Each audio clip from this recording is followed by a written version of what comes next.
on peut un peu partout trouver, il suffit de pousser les portes, de s'intéresser à ce qui se passe effectivement, trouver un certain nombre d'équipes qui inventent, bricolent sur leurs pratiques, à partir de leurs pratiques. Et il y a une dimension à ce moment-là, plus de bricolage, même de fabrication, d'invention. Et donc ce qu'on va voir dans l'expérience suivante, c'est le travail de création qu'il y a au niveau du premier degré, avec une équipe qui a travaillé au niveau d'une circonscription dans l'Académie d'Orléans-Tours. C'était à Châteauroux, ça, c'est du côté... C'est l'ensemble du 45, hein, l'ensemble du Loiret, excuse-moi. L'ensemble du département. Et donc c'est Benjamin Châtelet qui nous présente ce qu'ils appellent Défi Web.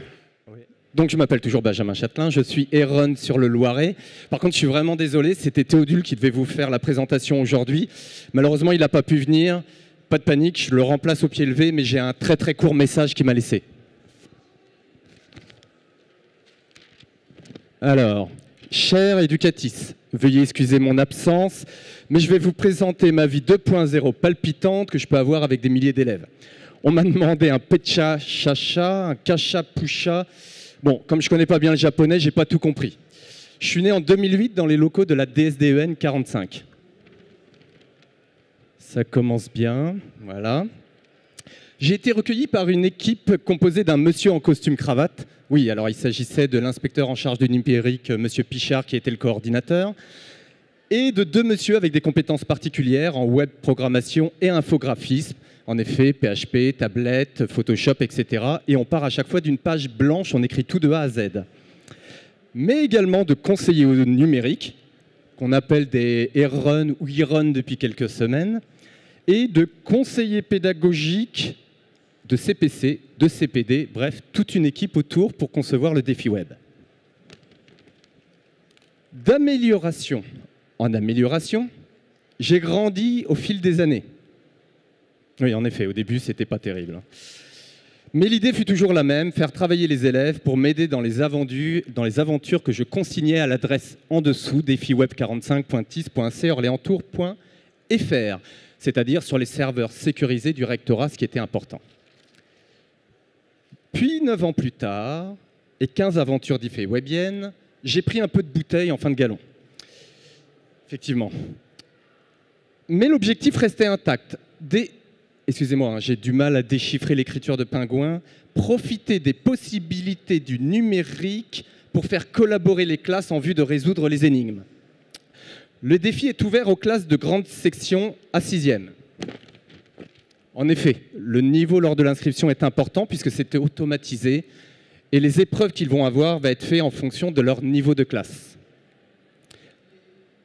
Les élèves doivent copier, coller, mettre en page des documents numériques, utiliser les outils multimédia numériques, rechercher sur Internet et utiliser les aptitudes de littératie numérique jusqu'à intégrer la netiquette. La netiquette qui est bien sûr l'ensemble des règles de bonne conduite d'utilisation sur Internet. Pas d'autre choix. Les plus à l'aise aident les moins aguerris avec le numérique, les élèves échangent, confrontent leurs indices, présentent le fruit de leurs résultats avec leur maître. On voit effectivement l'accompagnement qui se fait au fur et à mesure. Le défi est accompagné d'un dossier pédagogique complet avec les points de programme officiels traités. Il est bien entendu accessible par avance à l'enseignant. Les Heron se déplacent même parfois directement en classe pour aider les enseignants. Utiliser le défi web permet donc d'inclure progressivement le numérique à l'intérieur de sa classe. Quant à mon papa graphiste et ses acolytes, ils m'emmènent dans des histoires toujours passionnantes. Tantôt spationautes, Indiana Jones, plongeur dans une vieille base sous-marine, spéléologue. Ils composent parfois même propre musique et un teaser BD narré pour le mettre dans l'ambiance. Enfin, une bande-annonce qu'on dit parfois parce que les maîtres et les maîtresses ne comprennent pas toujours. Parfois, j'entends dire que ce travail en groupe donne du sens, permet un conflit socio-cognitif favorisant sa ZPD, sa zone proximale de développement. Ou bien encore, développe les niveaux supérieurs de la SAMR, exact, les échelles d'intégration du numérique de Pointe-du-Raz. et permet donc un travail collaboratif.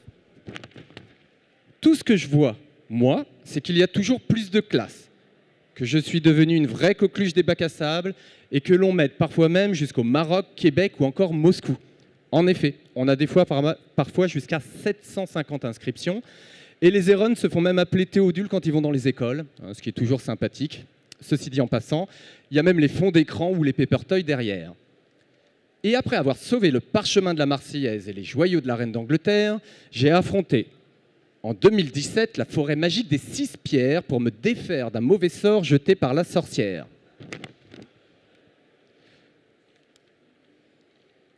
Les classes ont trouvé les 6 pierres correspondant aux 6 énigmes relatives aux 6 départements de notre académie de la région Centre-Val de Loire. J'ai ainsi pu me défaire de ce sortilège pour retrouver mon apparence originelle. Pour cela, ils ont calculé le chargement des bateliers sur la Loire, recherché les châteaux des sites pour identifier ces derniers dans des exercices interactifs, codifié pour retrouver un indice.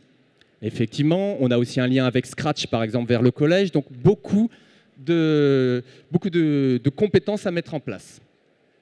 Ou bien encore, ils ont complété des fiches vieux métiers, puis expérimenté la voiture à air de Léonard de Vinci. Les voitures sont tellement belles que j'ai pu réaliser un grand musée du défi web avec leur réalisation. Effectivement, c'était un beau musée numérique collaboratif qui faisait la fierté forcément des élèves, de l'ensemble des élèves qui l'avaient donc réalisé. Bref, j'ai bien grandi. Et j'ai même eu des projets cousins nés de cette belle aventure, le célèbre jeu sérieux AmiClick, qui après 2 ans de travail, de milliers de lignes de code et de centaines et centaines de dessins a engendré 15 000 inscrits à ce jour. Mais ça, c'est une autre histoire.